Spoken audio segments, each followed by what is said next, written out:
आप जानते हैं हमेशा से पाकिस्तान इस बात को झुठलाता रहा है कि वहाँ इस तरह का कोई विद्रोह नहीं है। बलूचिस्तान में भी जो विद्रोही हैं उन पर काबू पा लिया जाएगा, वजीरिस्तान में भी जो चल रहा है उस पर काबू पा लिया जाएगा, नॉर्थ वेस्ट फ्रंटियर प्रोविंस में उनके जो चल रहा है उसको भी काबू कर लिया जाएगा, पीओके में जो चल रहा है वो भी असल में एजेंडा है। और हर चीज़ में आप जानते हैं ये आदत भी रही है कि भारत कहीं इसके पीछे है, ये भी वहाँ दिखाई दे जाता है।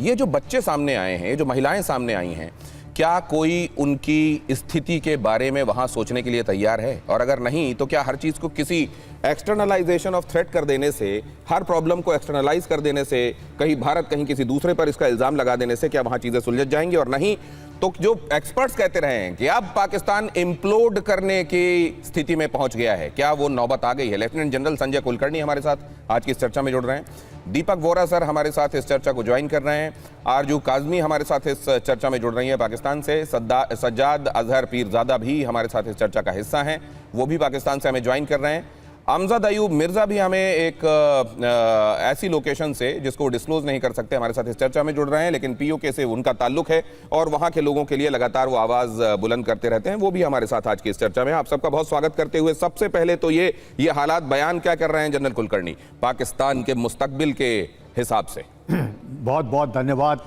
दिनेश जी और मेरे को पैनलिस्ट, और इतने वो साफ, मुझे लगता है हम लोग सब तकरीबन उसी बात पे उतरेंगे।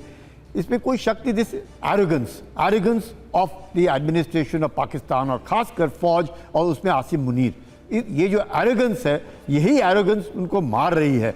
आप देखते हैं पीओके में आर या पार, आप देखते हैं बलूचिस्तान में वतन या कफन, तो ये क्यों इस तरह के नारे लग रहे हैं? और इसका अगर थोड़ा सा हम बैकग्राउंड देखें दिनेश, राइट फ्रॉम 1947-48 जिस प्रकार से Mohammad Ali Jinnah played dirty with Balochistan के लिए, खान जो कलात खान और खलात, उसके कारण जिनको उनको बताया गया, जिन्ना वॉज रिप्रेजेंटिंग हिम, और माउंटबैटन के यहाँ पे उन्होंने कहा till around the 4th of August कि हम आपको आज़ादी देंगे। आज़ादी तो कहाँ, they waited for the 14th of August, और तुरंत उसके बाद जिस प्रकार से उन्होंने जाकर के पूरे बलूचिस्तान को हड़प लिया, और इसमें अंग्रेजों ने उनका साथ दिया। Mountbatten did not sign that treaty which wanted Jinnah के साथ। माउंटबैटन ने कहा मैं नहीं दस्तखत करूंगा।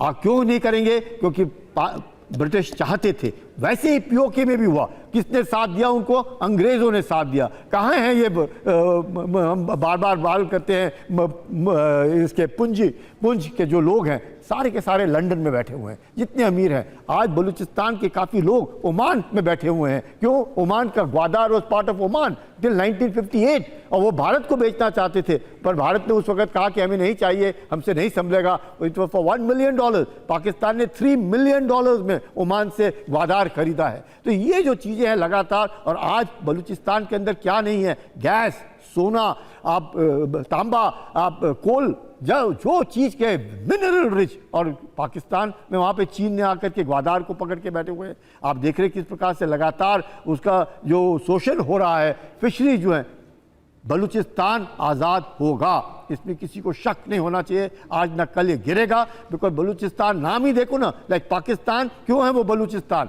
क्यों उसने को अपना नाम अलग नहीं रखा? बिकॉज वो चाहता था अपना स्थान, बलूचियों को अपना स्थान चाहिए था। It's the largest province of Pakistan with just about 13 million population. नहीं, लेकिन एक चीज बड़ी चालाकी के साथ जो पाकिस्तान ने की है सर, उधर आप बलूचिस्तान में देखिए, वहां के रिसोर्सेस के लिए चाइना को भी न्योता दे दिया, वहां के रिसोर्सेस के लिए अमेरिका को भी न्योता दे दिया। बड़ी चतुराई से इसी तरीके से शख्सगाम वैली, उधर वहां पर भी चाइना के इसलिए फुटप्रिंट्स वहां तक ले आए गए ताकि ऐसी किसी स्थिति में अमेरिका चाइना के हवाले वहां इन्वेस्टमेंट की सूरत दिखाते हुए और वहां के लोगों का जो विद्रोह है वो दबाया जा सके। क्या ये एक स्ट्रैटेजी, एक ग्रैंड स्ट्रैटेजी लेकर पाकिस्तान शुरू से चला है और किसी वक्त क्या वो ये कार्ड खेलेगा भी? मिस्टर वोरा, इसमें आपको शामिल करना चाहता हूं, इसका कल्मिनेशन आप किधर देख रहे हैं, बलूचिस्तान हो या पीओके? बहुत बहुत धन्यवाद sir, thank you very much. बहुत अच्छा लगता है। अभी तो जनरल कुलकर्णी की बात मैं सुन रहा था, इनकी जानकारी मुझसे कहीं ज्यादा। He is operated in those areas Pakistan के साथ जहां पर ये थे सियाचिन के सेवियर भी माने जाते हैं। He is an outstanding person. अब मैं एक चीज में समझने की कोशिश कर रहा हूं सर कि 4 महीने हुए हैं शायद, फरवरी 2026 में इनके जो राक्षस नहीं, रक्षा मंत्री ख्वाजा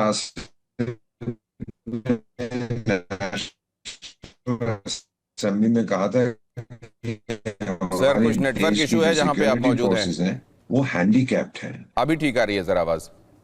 इस बार मेरी अगर आवाज कोई आ रही ग्लिच है? होगा तो मैं उसको करेक्ट कराऊंगा, फिर दोबारा तो करेक्ट उन्होंने ये करूंगा। कहा था, please go ahead sir. I come back again अगर कोई क्लिक। नहीं नहीं, अभी अभी ठीक तो है सर। उसने ये कहा था कि बलूचिस्तान, ओके, वो बोले थे कि ख्वाजा जो भी उनके रक्षा मंत्री हैं कि वहां पे बहुत बड़ा राज्य है, ये हमारी समस्याएं हैं।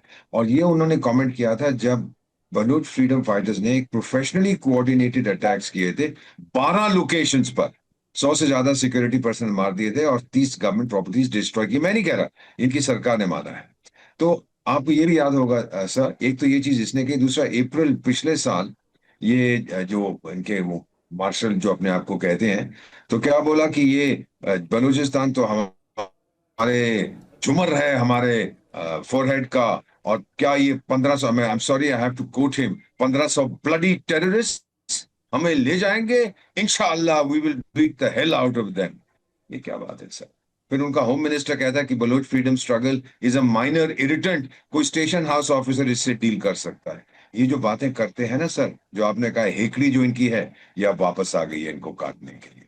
You don't say this about people, इस प्रकार की भाषा ये नहीं यूज करते हैं, बट ये लोग करते ये हैं। और पहली बात सर, ये मैं देख रहा हूं, बिहेवियर जो लोगों को एलियनेट करे, अपने ही लोगों के ऊपर बमबारी, ये किया क्यों जा रहा है सर? क्या ये भी नहीं चाहते कि पाकिस्तान एकजुट होकर रहे, वहां के प्रोविंसेस धीरे धीरे टूटते जाएं? क्या वहां के हुक्मरानी खुद ये चाह रहे हैं? ये किया क्यों जा रहा है? आरजू काजमी जी, आप क्या देखती हैं, इसके पीछे की सोच क्या है? तो देखिए, ये यहाँ पर तो यही लग रहा है कि ये फिलहाल अपनी पॉलिसीज जो है उसको ठीक नहीं कर पा रहे हैं, और एक तरह की जो प्रेशराइज करके ही लोगों को अपनी मर्जी से चलाने की कोशिश कर रहे हैं, और वो इनसे नहीं हो रहा और ना ही होगा। इस वक्त सिचुएशन जो है यहाँ पर अगर आप देखें तो मीडिया जो है वो कोई खास बात करता हुआ आपको दिखाई नहीं देगा। मेन स्ट्रीम मीडिया खामोश है, और जाहिर है कि खामोश किया गया है। और जब न्यूज़ नहीं मिलती है और लोग सोशल मीडिया के जरिए कोई बात को पता करते हैं या डिस्कस करते हैं, तो उसके ऊपर गवर्नमेंट जो है वो फौरन कहती है कि जी आप तो फेक न्यूज़ फैला रहे हैं, आप तो ये कर रहे हैं। तो भाई आप मीडिया को क्यों नहीं जाने दे रहे? आप मीडिया को जाने दीजिए, मीडिया से बात होने दीजिए। एक दो प्रेस कॉन्फ्रेंसेस की जाती हैं इस्लामाबाद प्रेस क्लब में, कभी बलूचिस्तान के लोगों को बुलाकर और कभी कश्मीर के लोगों को बुलाकर, और बताया यही जाता है कि जी बड़ा अमन है वहाँ पर, हम तो बड़ा सारा कंट्रोल कर रहे हैं, कुछ नहीं है। जबकि अगर ऐसी बात नहीं है तो लोगों को फिर जाने दें, देखने दें। इंटरनेशनल मीडिया को बुला लेना चाहिए था इनको तो। लेकिन इस वक्त चाहे आप कह लीजिए कश्मीर को देख लीजिए, चाहे आप बलूचिस्तान को देख लीजिए, या आप अफगान बॉर्डर को देख लीजिए, हर जगह पर पाकिस्तान की गवर्नमेंट के लिए चैलेंजेस हैं जिसको कि ये कहना चाहिए फेस नहीं कर पा रहे। ये चैलेंजेस ऐसे जिसको ये फेस नहीं कर पा रहे हैं और वो लोगों के सामने ना आए, इसलिए इसको सप्रेस करने की कोशिश भी की जा रही है।